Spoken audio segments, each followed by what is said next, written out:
Hi, I'm Calinda B. I'm the author of the Wicked series. And I'm proud to say, excited to say, thrilled to say that I'm an indie author. So I just wanted to say hi, and dispel some myths about indie authors. First, indie authors are not losers. That's like saying, only good writers get published. Bad writers turn to indie authorship. They can't make it any other way. Wrong, wrong, wrong. Yes, indie authors even become bestsellers. There's a lot of reasons why authors turn to the route of indie authorship. Some authors are successful authors. They've already been with traditional publishers, and maybe the money's not that great.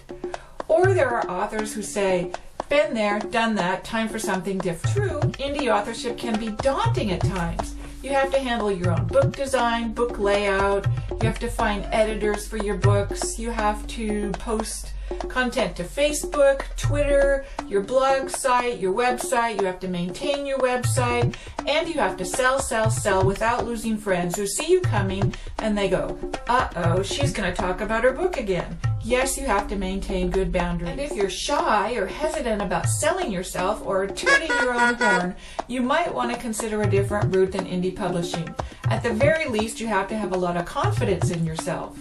In any case, here's some of the pluses of being an indie author. First, you get to have control over your book. You get to choose what you want to say. That's one of the main reasons that I chose indie authorship.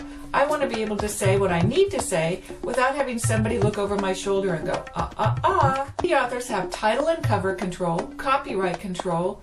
You wrote it, you own it. In other words, you get to be your own boss. You can set the price on your book, lower the price on your book, raise the price on your book, give your book away even. You have control.